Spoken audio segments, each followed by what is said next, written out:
My head was suddenly splitting, a quick searing pain just behind my eyes and spreading fast and rapidly increasing in intensity. This hurt bad. My vision blurred and my eyes ached as I sat at my desk staring at, but unable to focus on my laptop. And God, I was thirsty.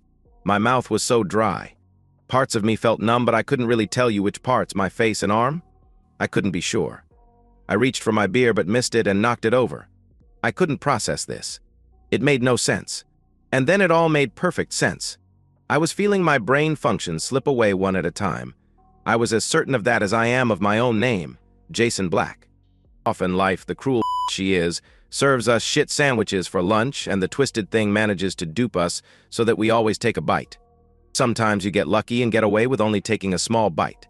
And sometimes you eat the whole thing only to spend years trying to puke it out of your system. At that moment I realized that I had just eaten an entire Dagwood turd special.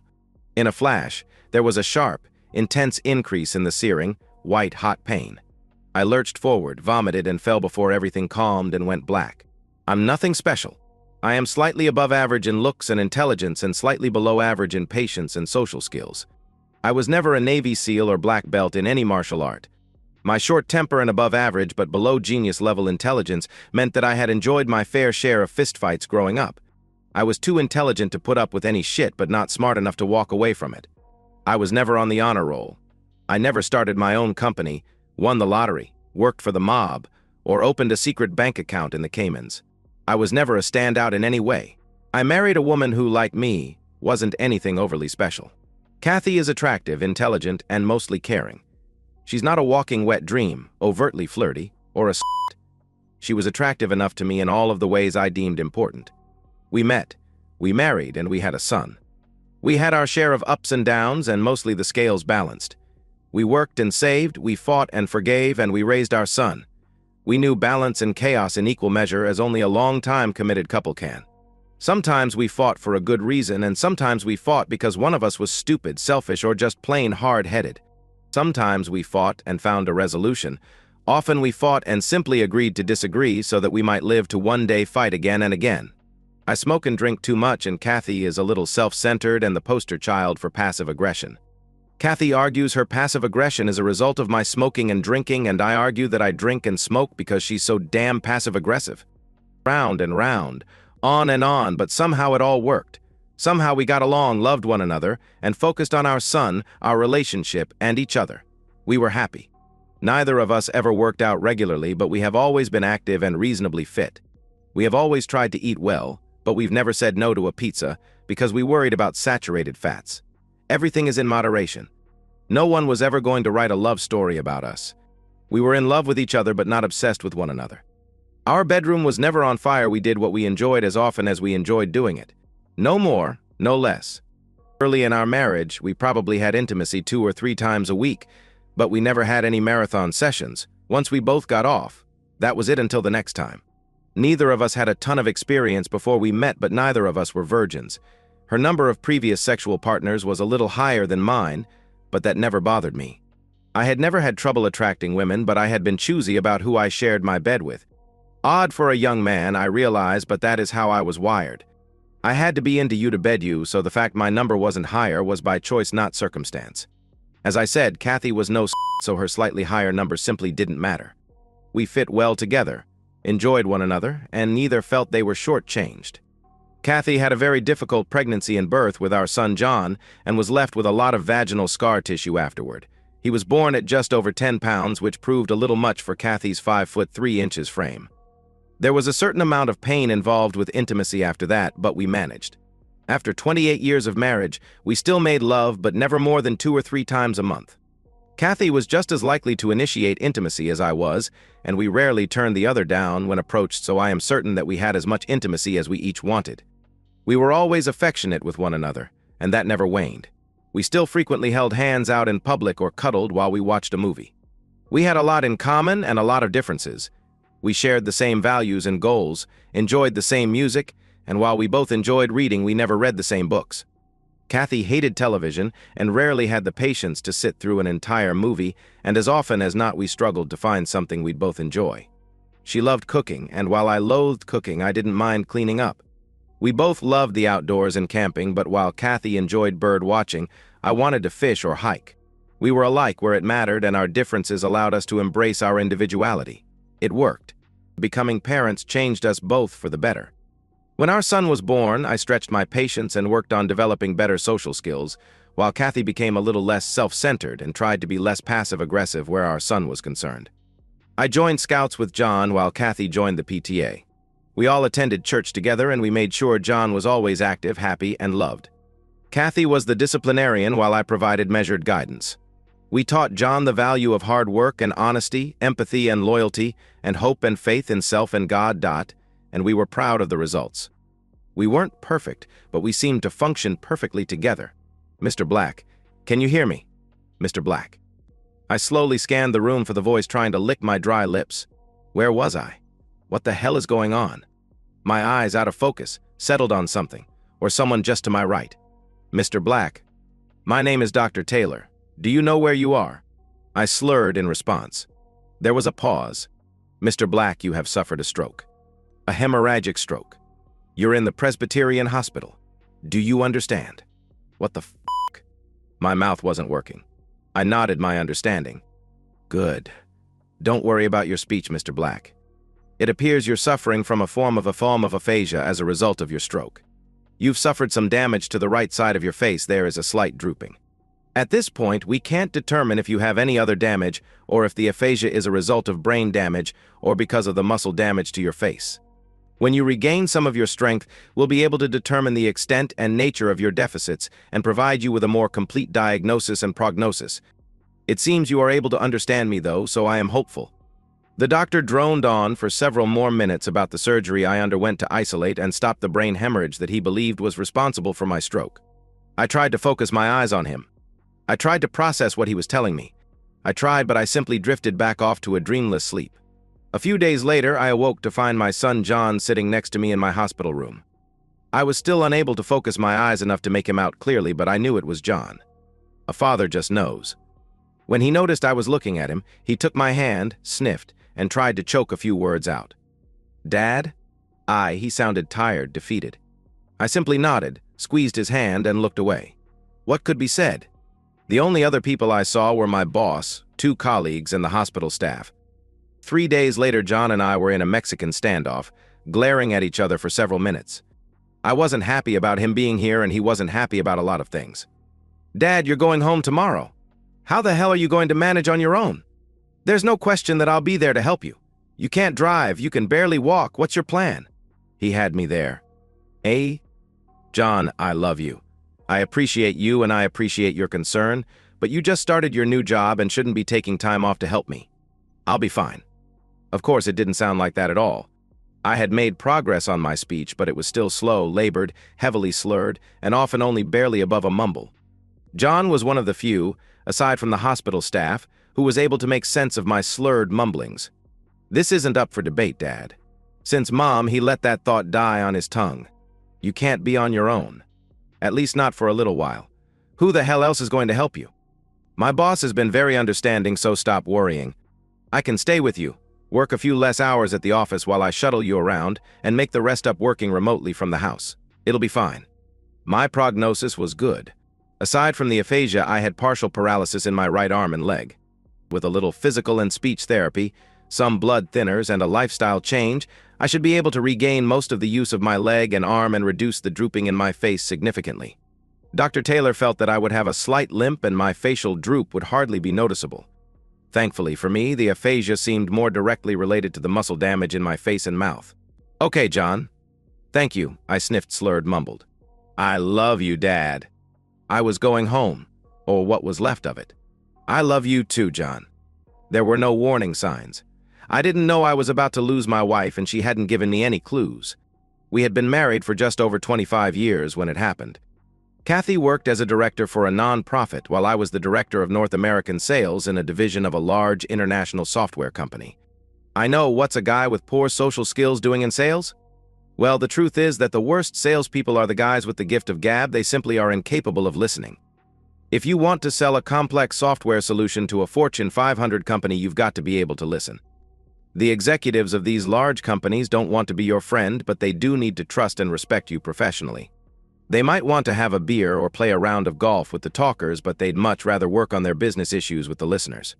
I made excellent money, and while I was good at my job, I had always been a great salesman. I was never outstanding, never one of the very few guys who made seven-figure commissions. But I always met or exceeded quota regardless of the economy, and my consistent performance had earned me my current position and the respect of many colleagues past and present. I was not a hard-nosed prick with my team, but I expected you to achieve quota most of the time. I worked with my reps to help that happen, and in all of the years I managed salespeople, I had only had to fire a handful for performance issues. I would argue that they were hiring mistakes, which often happens in an up economy when you have to relax your standards a little to fill the open positions. I had always argued against such hiring, but was frequently pushed into it by senior management. Reps can only write so much new business while nurturing their existing customers, and let's face it, some guys are great hunters while others excel at farming. Management solved that by splitting territories. I always thought that was short-sighted and lazy. I wanted to separate the two, have hunters hunt and farmers farm. For years I was told that was unworkable, unprofitable, and unwise, but that all changed recently when we switched to a software-as-a-service delivery model. Our licensing had changed to a subscription base, and suddenly farming became hugely important. I could finally set my hunters loose and put my farmers in a fertile pasture. Initially, some of the hunters hated the idea of giving up the low-hanging fruit of a subscription renewal, but ultimately realized that they enjoyed their work more, and with properly adjusted quotas were still pulling $250,000 on plan. Eventually, everyone was happier. I spend a good deal of my time dealing with other people's problems. I enjoy that. I loved solving problems for my reps, our customers, and my company. I could almost always find a win-win, and that made my work enjoyable. There was a lot of stress, though. You still have to hit your numbers. In sales, you can't rest on your laurels. You're only as good as your last quarter, and that means you're always moving. I traveled a lot. Every week I was on the road somewhere, sometimes just overnight, sometimes as long as a week. It wears you out and is hard on your personal relationships and your physical and mental health. Hobbies helped me with the stress, and Kathy supported my career wholeheartedly, which also helped reduce the stress I might otherwise have had worrying about the state of my home life. I tried damn hard to be available every weekend for her and John, and mostly succeeded. I held my sales meetings mid-week, which was a little unusual, but I wanted the start of the week open to allow us to react to whatever happened over the weekend, and I wanted to give my reps at least a little time to act on any suggestion or corporate directives we covered during the sales meeting. It worked for us. As I sat in my office going through my mail one Wednesday afternoon immediately following our weekly sales call, I picked up a plain white envelope postmarked Dallas with no return address. It was about as nondescript as it gets, yet opening that envelope changed my life, setting it on a new, dangerous course that I would never fully recover from. Oh, Kathy. May.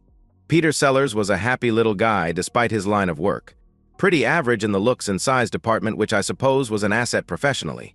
Our initial meeting was short and did not inspire much confidence. He asked a lot of the questions one would expect, but he also asked a lot of questions that seemed pretty damned irrelevant to me. Some of his comments were outright queer, and he was annoyingly upbeat about everything.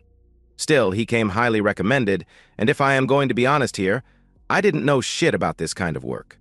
I answered his questions, asked him a few questions in return, gave him the little information he wanted, filled out some forms, paid him, and it was over. Give me 2 weeks, Mr. Black. Let's plan to meet again in 2 weeks, sooner if we can wrap it all up before then. Try to get some sleep. You look dead tired and ready to drop. I agreed and mumbled something about being tired and someone dropping dead and left. At our second meeting, just under 2 weeks later, I didn't find Peter Sellers such a happy, queer little guy. What a week it had been. We've been so busy at the office these days that I barely have had time to think. I finished my latest project today and was looking forward to a hot bath, a nice meal, and a quiet evening with my husband, Jason. We'd both been working a little harder than usual lately. Our schedules were off and we hadn't had any meaningful interaction for about 2 weeks now, I guess. Usually I don't have to put in the kind of time I have recently and am able to work around Jason's monster schedule, but this project had a tight deadline and Jason seemed even busier than ever. He told me about a delivery of something or other, which meant a reorganization of something that seemed important. Oh, and a new business model of I don't know what, requiring a new success meter or some such. Mostly my eyes glazed over a little when Jason spoke about his work. I don't get technology, it's all so much Charlie Brown's parents to me. But damn, it made him happy, and I loved him happy, so I tried to listen, to understand. I love my husband. I love supporting him and being supported by him. I love our life together and our plans for the future. Jason provided a great standard of living that would allow us to set our sights on an early retirement. We hoped we'd be in a position to enjoy life a little more in just a few more short years. With our son, John, out on his own, our house paid for, we were saving money hand over fist. We often just sat with a glass of wine, well scotch for Jason, and planned our near-term future. It was all so exciting and within grasp that I couldn't help but be supportive of the hours Jason worked to make it happen. God, I loved my man. I wished he'd quit smoking and cut down on his drinking. When you combine that with the stress he was always under, I worried about his health and our future. He always joked that he'd quit smoking when I learned to confront a problem head-on. I had a habit of avoiding conflict and worked through my anger by being passive-aggressive with Jason, using sarcasm like saying just joking after telling him off, or expressing my anger covertly by not sharing with him, withholding intimacy, the silent treatment, or taking pleasure in his mistakes if I was right about something. I told you so. Jason hates that. He's a problem solver, tackling things head-on when they come up. He never puts anything off that needs to be dealt with, and he doesn't shy away from conflict. Instead, he welcomes it as a means to resolution. He will say what's on his mind and hopes the same from me. He doesn't get that, of course, but oh, well, woman's prerogative. I knew Jason would be home this evening. I wasn't sure when, since he often worked late, but he hadn't mentioned any trips, so I was confident we could enjoy a nice evening together. I had stopped on my way home to pick up some things for dinner and found myself humming as I drove the last couple of miles. I was surprised to see Jason's car in the driveway as I pulled up. I tried to remember the last time he beat me home and couldn't.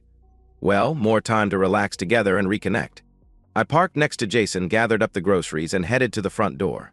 As I stepped into the foyer, I called out to Jason but was met with silence. Odd, I thought as I put the grocery bags on the island in the kitchen, calling out his name again as I did so. Still no response. I headed toward our bedroom thinking that perhaps he was in the shower. His suit jacket was on the bed, but Jason was not there. I wandered down the hall to his home office, opened the door, and at that moment my whole world ended. Speech and physical therapy were helping immensely.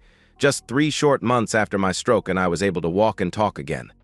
Sure, I sounded like that Diane lady on NPR, but I could make myself understood, if haltingly.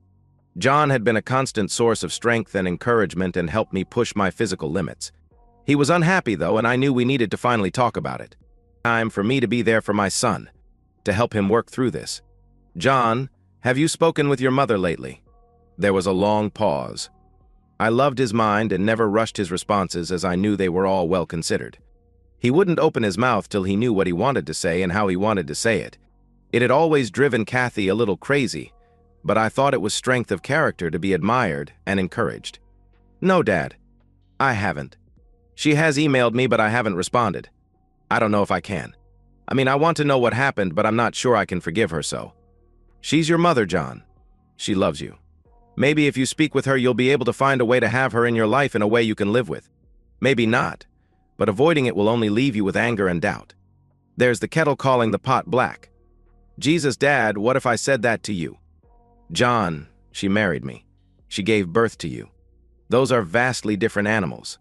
Besides, I'm not avoiding her. She knows where I live. For your own sake, try to resolve those issues with her.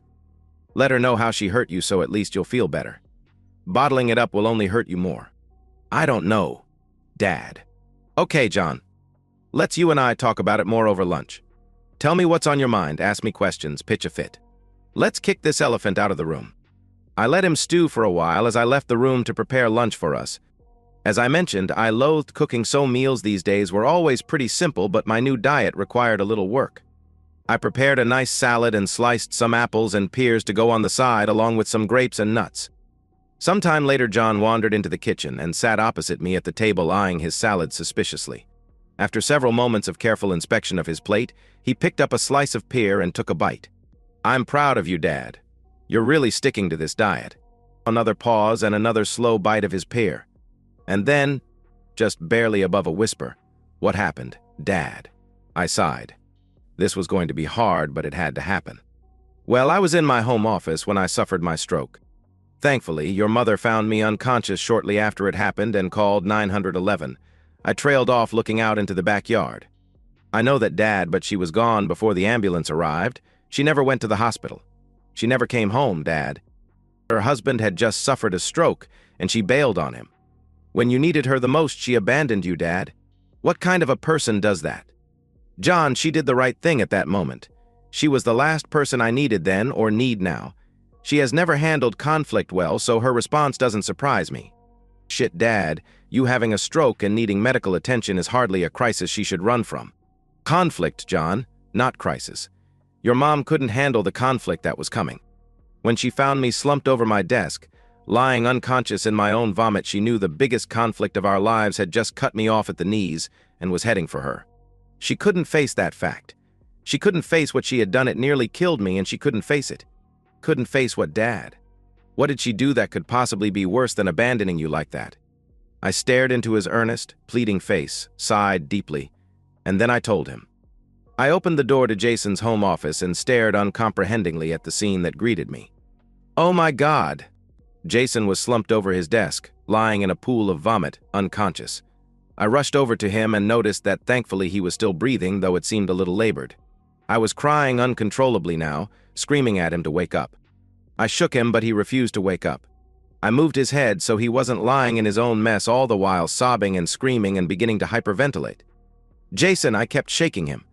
I knew the stress, his smoking and drinking would be his undoing. I was so mad at him.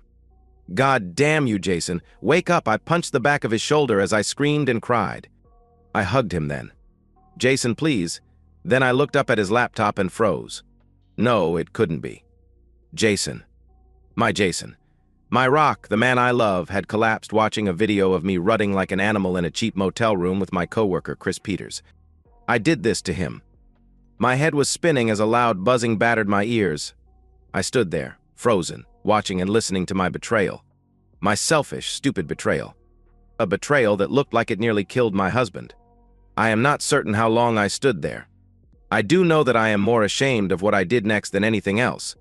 Instead of dialing 911 to get help for my husband, who could quite possibly be dying, I ejected the DVD from his laptop and searched his office for any further evidence.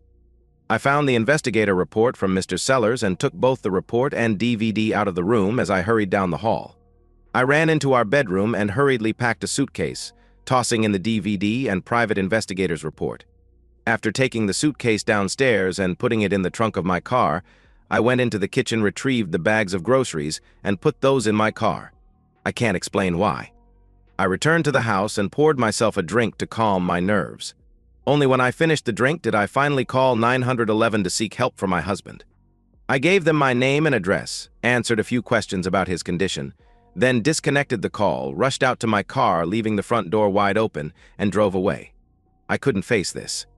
When I first arrived home from the hospital after my stroke, it was clear that Kathy had been in and taken her things. It looked like she had spent a considerable amount of time going through everything, taking pictures, DVDs, CDs, art, kitchen utensils, her cookbooks, etc. Even some of the furniture was gone.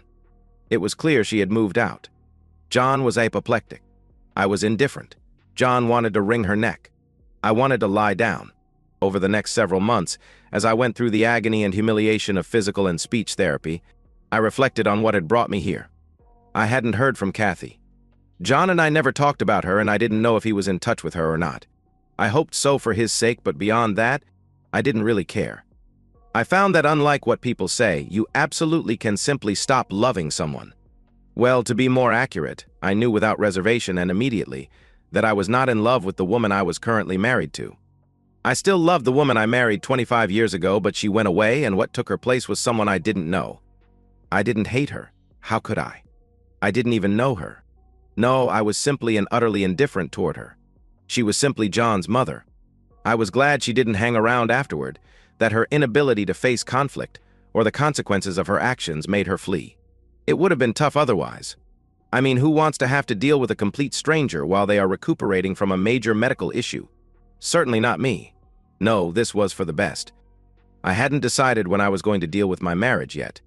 When Mr. Sellers first contacted me to tell me that she was indeed cheating on me, I had taken appropriate steps, certain in my course of action and the necessity of acting immediately.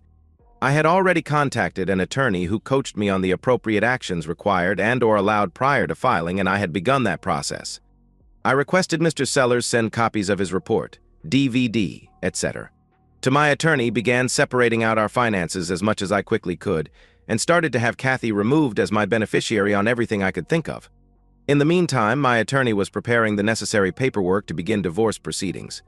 Of course, it all fell to shit before the papers were filed and Kathy was served. I met with Sellers, picked up my copy of his report and the attendant photos and DVD, and went home to review it all. Knowing your wife is cheating and seeing your wife cheat has significantly different repercussions for your well-being. We all know children die in war zones, and that deeply affects us. But seeing children die in a war zone will have a vastly different impact. Few people survive that intact. Seeing Kathy's betrayal nearly killed me and left me diminished.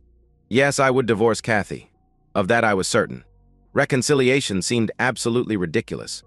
I mean, no one would ever consciously decide to marry someone they know will cheat on them. So why stay married to the same? The only thing I knew about Kathy was that she was a cheat and a coward. Oh, and John's mother. Beyond that, she was a complete stranger. Nope, I was not going to decide to grow old with a cheating coward. Divorce was my only option, but at the moment I had bigger fish to fry. I had to get well, and I had to decide what I was going to do for me moving forward. I still had some physical progress to make, and I had to determine if I was going to return to my stress-filled corporate life or choose another direction. I had hoped to work another 4 or 5 years and then retire. Perhaps I could afford to retire now, albeit in a little less comfort than I had hoped. Perhaps I could start a new career or redefine my position at my company to reduce my stress and travel. I still didn't know. I was eating better and had quit smoking and drinking, though the doctor told me a glass or two every now and again would be fine if and when I was able to come off my current medications. I didn't miss drinking or smoking. A near-death experience will do that for you. My physical therapy was good exercise, and I was also walking quite a bit now.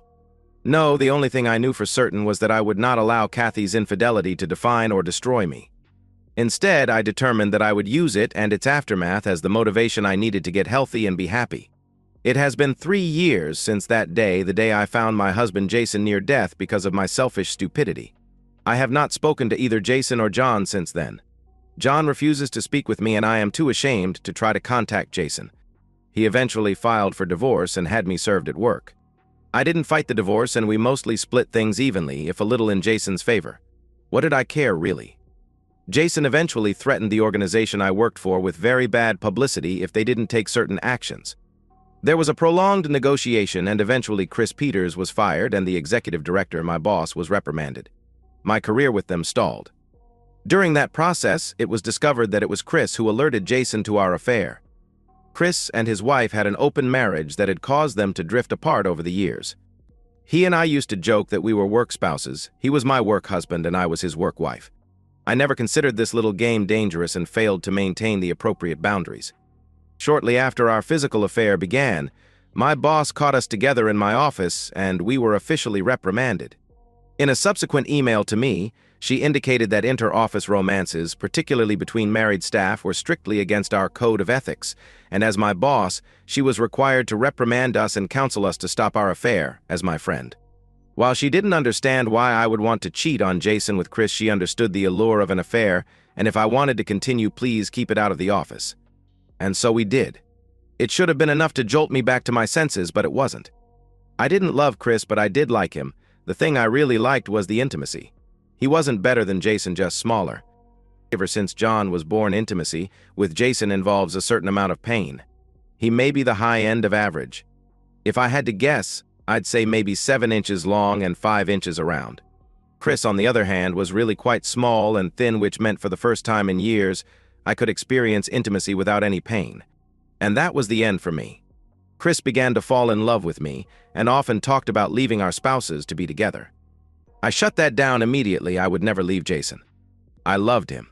I told Chris that while I was very fond of him, I didn't love him. I really tried not to mention that what I really liked was his small penis, but he pressed me to the point I finally confessed.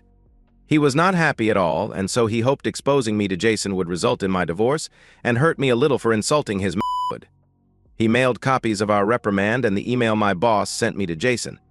That led Jason to hire a private investigator, and well, here we are. Of course, after I found Jason near death and fled, I couldn't bring myself to continue my affair with Chris, and when I found out that he had exposed our affair to Jason, I slapped him hard and have not spoken to him since. I have tried to reconnect with my son, John, but he refuses to have anything to do with me. He was married about 4 months ago, and I was devastated to discover that only after the fact. Not only did he not invite me, he didn't even tell me. I know my abandoning Jason really hurt John. I think if it was just the infidelity, he and I would still have a relationship. It would have been strained and certainly not as close as it once had been, but we would nonetheless be on speaking terms. Abandoning Jason meant there was no forgiveness for me from John. I knew he would never be able to get past that, and that is my greatest regret. Sure, I wish I hadn't cheated and I really dodged a bullet when Jason lived. I still can't believe I waited all that time to call 911. I still have sleepless nights when I think about that. No, my inability to face what I had done and what that had done to Jason was the death of my relationship with my son. Jason probably expected no less. He knew me well as I knew him. I knew that my infidelity would end our marriage. I knew Jason could not tolerate it. Oh, he's not an ass. If it had been a drunken one-night stand, he would probably have gotten over it. It would have seriously damaged his faith and trust in me, but it would not have killed our marriage. But a 14-month-long affair? No, there was no coming back from that. Jason knew it, I knew it. We were done. And not only had I killed our marriage, but those same actions also almost killed the man I loved. If that wasn't enough, my delay in calling 911 could have finished the job my infidelity hadn't quite accomplished. There was simply no way for me to face Jason after that, and I never tried. I keep tabs on him. Well as I can. He seems to have mostly recovered from his stroke and quit his job. Apparently, after he sold our house, he bought an RV and spent his time traveling between state and national parks, working as a sort of park ambassador in exchange for a little cash and housing. I guess he's finally quit smoking and drinking. His stressful job is gone, and he's traveling the country experiencing all of the great outdoors this country has to offer. God, I wish I was with him. I am happy for Jason. I miss him and my son John terribly. I still hold out hope that John and I will one day reconnect, but I pray Jason never has to see me again. I owe him at least that. And that's the end of today's story. If you enjoyed it, please give this video a thumbs up and drop a comment below. Your support helps the algorithm push my content further. If you're new to the channel, don't forget to hit that subscribe button. It really helps me keep creating more stories for you. Thanks for watching, and I'll see you in the next one.